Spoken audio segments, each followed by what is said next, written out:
আজ বসন্ত প্রকাশ পেয়েছে, কিন্তু তুমি পরিবর্তন হওনি। প্রকৃতিও আজ বেকুল হয়েছে সেই বসন্তের স্বাচ্ছন্দ্য দেখে। তুমি বলেছিলে সেই বসন্তকে আঁকড়ে ধরে নিজের জীবনকে পরিবর্তন করবে, কিন্তু তুমি এখন আরো নীরব হয়েছ। তোমার গম্ভীর ভাব আজ সবাইকে অবাক করেছে। যার মুখে প্রতিটি মুহূর্তে হাসির ছোঁয়া লেগে থাকতো, সে কিনা আজ মুস্কি হাসি ভুলে নিঝুম রাতের কান্নাকে আপন করে নিয়েছে। প্রকৃতির সাথে নিজেকে প্রতিদ্বন্দ্বিতা করে সে যে গুছিয়ে বসে থাকতো, কিন্তু হঠাৎ করে কোন কালো বাতাস এসে চুপ করে দিয়ে গেল। দুঃখ আমারও আছে, কিন্তু প্রকাশ করি না। ঝড় আমারও জীবনে আসে, কিন্তু আমি ভেঙে পড়ি না।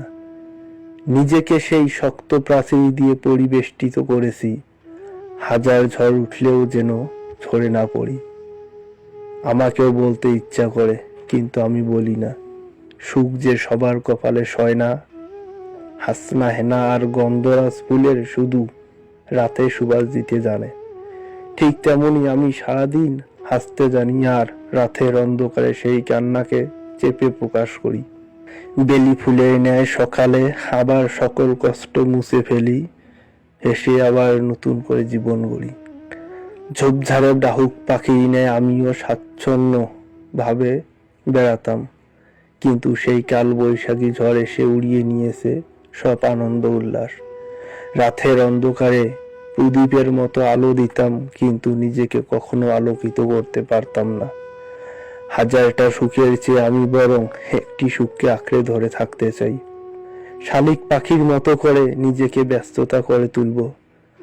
সন্ধ্যা হলে ওই জোনাকির মতো স্বাচ্ছন্দ্য করে বেড়াবো। ঝিঝি পোকার মতো সারাক্ষণ চিল্লাতে থাকবো, কখনো যেন আমাকে ভুলিয়ে না যাও।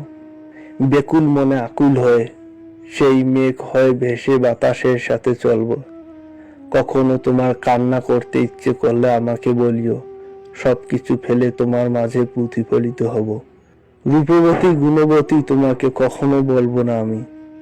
সেই রং ধনুরও রং পরিবর্তন করতে দেখেছি, আর তুমি যে রং না বদল করবা কিভাবে বিশ্বাস করব।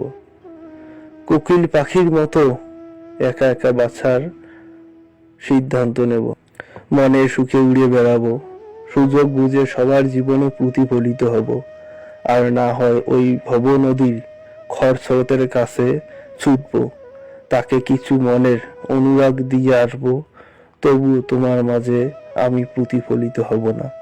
পূর্ণতার চেয়ে শূন্যতা অনেক ভালো।